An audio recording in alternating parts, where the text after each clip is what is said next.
전형이 눈에는 안 보이는 모양입니다. 정말 그런 사람들하고 같은 하늘 아래 여러분들 호흡을 한다는 것이 너무나 부끄럽고 그렇지만 결국 악이 융성해서 악이 대한민국을 거의 집어삼킨 겁니다. 지금 이 방송을 보시는 분들 가운데서도 뭐 다음에 그냥 뭐 윤석열 대통령이 뭐 하고 되면 다음에 분명히 할 겁니다. 그리고 한 걸음 더 나가서 다음에 이런 4월 11일 총선에서 우리가 승리하게 되면 어떻게 승리하는데? 어? 어떻게 승리하냐 당신이? 응? 사람이 좀 짐승하고 다른 것은 좀 논리적으로 생각해야 돼. 합리적으로. 원인이 있으면 결과가 있고 득표수를 다 조작하는데 어떻게 승리하노? 한번 물어보자. 어떻게 당신이 승리하냐고.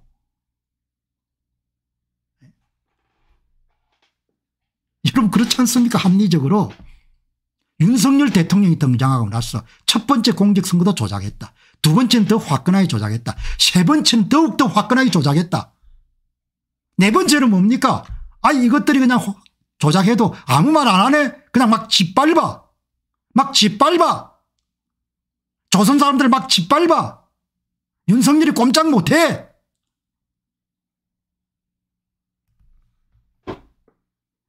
꼼짝 못한다고 보는 겁니다. 본인들이.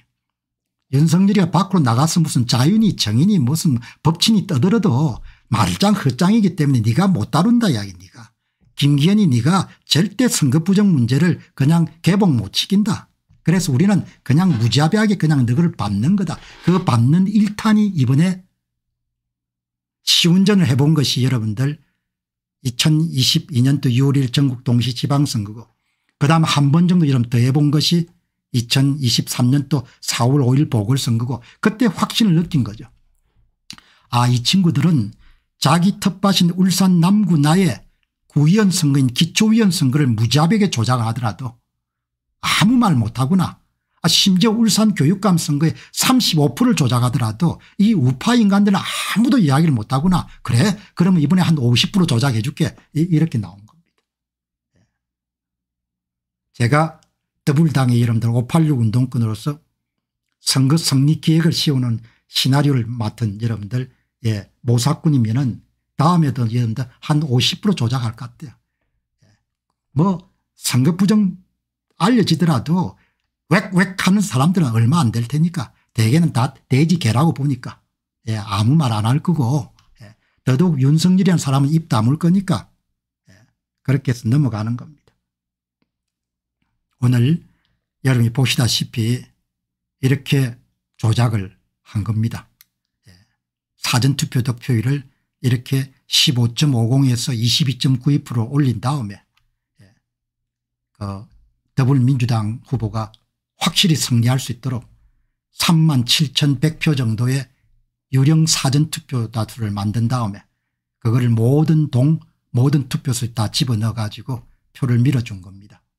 밀어줬기 때문에 여러분이 지금 보시다시피 정상적인 투표에서는 이 더불당이 당일 투표 100장당 사전투표를 58장 받아야 되는데 당일 투표 100장당 114장을 받을 수 있도록 화끈하게 사전투표를 조작을 해 준 겁니다.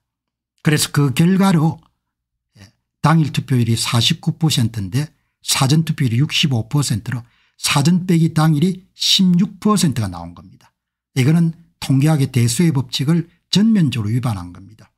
여러분이 아시다시피 통계학의 대수의 법칙이라는 것은 모집단이 크면 클수록 모집단으로 추출한 사전투표자 표본 집단과 당일 투표자 표본 집단이 모두 통계적 특성이 비슷해야 됩니다.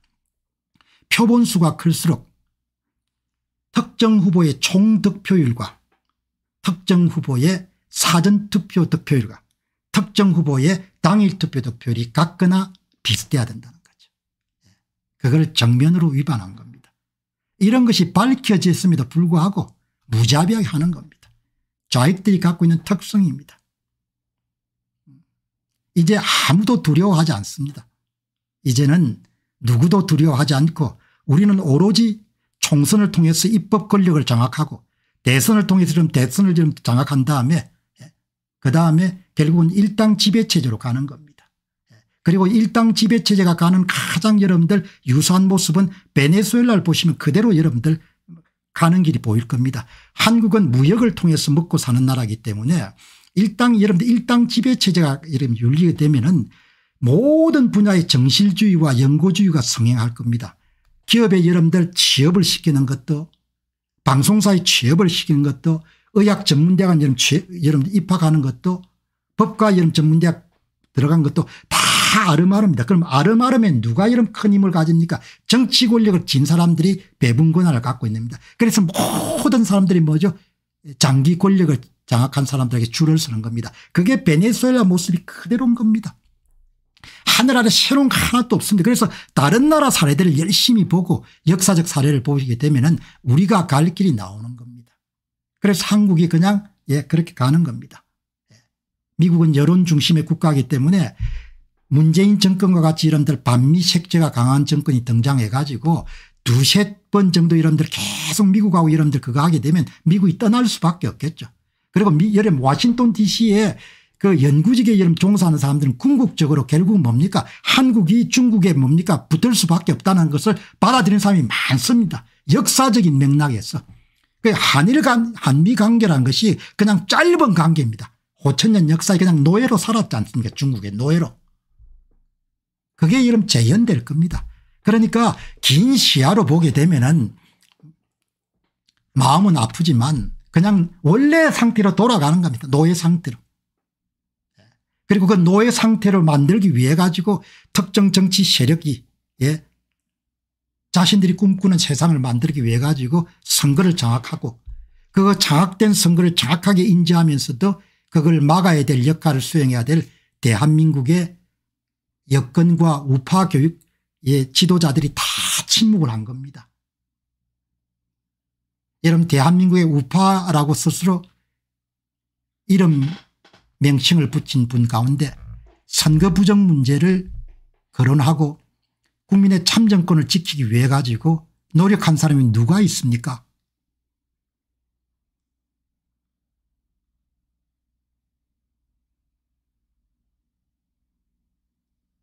그 사람들이 여러분들 다 모르겠습니까? 다 아는 겁니다.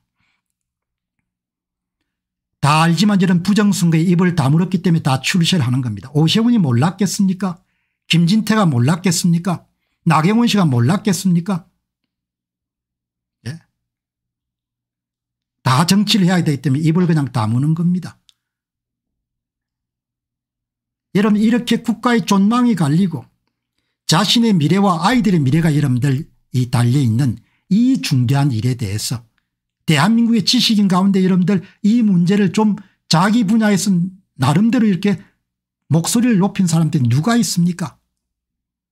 이화여자대학의 최원목 교수 사회정의를 생각하는 대학 교수 모임에 계신 분들이 목소리를 좀 처음에 냈지만 요즘에는 많이 뜸하죠. 은퇴하신 박성현 명예교수, 명지대학의 박영하 교수, 은퇴하신 인하공대의 허병기 교수님, 소설가 중에서 복걸 씨 다 침묵하지 않습니까? 나는 젊은 날 나라를 좀 더 잘되게 하는 그런 재단법인을 만들어 가지고 이 자유주의 철학을 가진 사람들을 결속하고 그런 모임을 했지만 그분들 가운데 한 사람도 나서 가지고 이 선거무정 문제에 대한 기고를 하거나 이야기를 한 분을 못 만났거든요. 그러니까 그냥 천상 그냥 조선 사람들인 겁니다. 남이 자유를 찾아주거나 참정권을 찾아주면 지킬 수 있겠지만 그냥 자기가 찾을 의지는 없는 겁니다. 자기가 찾을 의지가 없기 때문에 그냥 노예로 사는 겁니다. 저는 이번 선거를 그냥 노예로 가는 길로 봅니다. 노예로 가는 길. 뭐 어떤 분들은 저한테 그런데 노예로 가는데 왜 당신이 그냥 꽥꽥 소리를 지르냐. 그래도 노예로 가지만 누군가는 목소리를 높여야 되고 사실을 밝혀야 되고 그리고 또 역사란 것이 크게 변곡점을 가질 수가 있기 때문에 이야기를 하는 거죠. 아주 야무지게 조작을 했습니다. 이 사람들 진짜 어마어마하게 조작을 했네요. 예. 자, 여러분 오늘 방송 이렇게 이제 마무리 짓고